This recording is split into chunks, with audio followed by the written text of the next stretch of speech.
ఇక బ్రేకింగ్ చూస్తున్న ఎమ్మెల్సీలు కోదండరాం అమీర్ అలీ ఖాన్లకు బిగ్ షాక్ తగిలింది. వారి నియామకాన్ని సుప్రీంకోర్టు రద్దు చేసింది.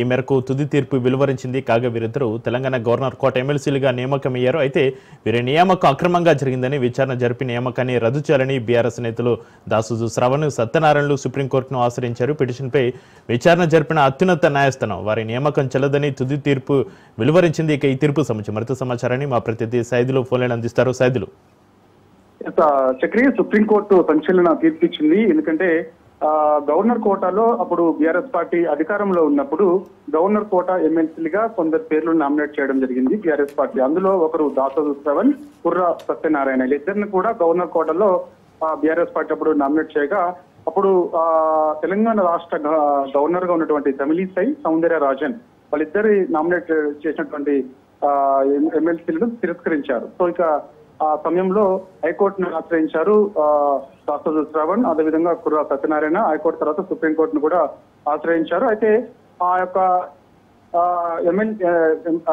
గవర్నర్ కోటాలో వీరిద్దరిని తిరస్కరించిన నేపథ్యంలో తర్వాత కాంగ్రెస్ పార్టీ అధికారంలోకి రావడం, తర్వాత ఇక గవర్నర్ కోటాలో కొందరు పేర్లని కాంగ్రెస్ పార్టీ అది ప్రస్తావించడం, తర్వాత నామినేట్ చేయడం జరిగింది. వారిద్దరితో అందరికి తెలిసిన విషయమే అమీర్ అలీ ఖాన్ సియాసిత్ పత్రిక ఎడిటర్ అన్నమాట, వాళ్ళ నాన్నగారు. సో ఇక ఆయన కొడుకే అమీర్ అలీ ఖాన్. ఇక ఈ ఎమ్మెల్సీ ఉన్నటువంటి కోదండరాం కూడా అందరు తెలుసు, ప్రొఫెసర్ ఉన్నారు. సో తెలంగాణ ఉద్యమ సమయంలో కూడా చాలా కీలకంగా కోదండరాం ఉన్నారు. సో వీళ్ళిద్దరి పేర్లని కాంగ్రెస్ పార్టీ నామినేట్ చేయగా అప్పుడు గవర్నర్ వెంటనే ఆమోదం చెప్పింది. వీళ్ళిద్దరు ప్రస్తుతానికి ఎమ్మెల్సీలుగా కొనసాగుతున్నారు. అయితే ఇది సవాల్ చేస్తూ సుప్రీంకోర్టును ఆశ్రయించడంతో ఈ రోజు సుప్రీంకోర్టు సంచలన తీర్పు ఇచ్చింది. ఎందుకంటే ఆనాడు బీఆర్ఎస్ పార్టీ అధికారంలో ఉన్నప్పుడు గవర్నర్ కోటలో బీఆర్ఎస్ పార్టీ ఇద్దరు పేర్లు నామినేట్ చేయగా వాళ్ళిద్దరిని ఎందుకు ఆ రోజు తిరస్కరించాల్సి వచ్చింది?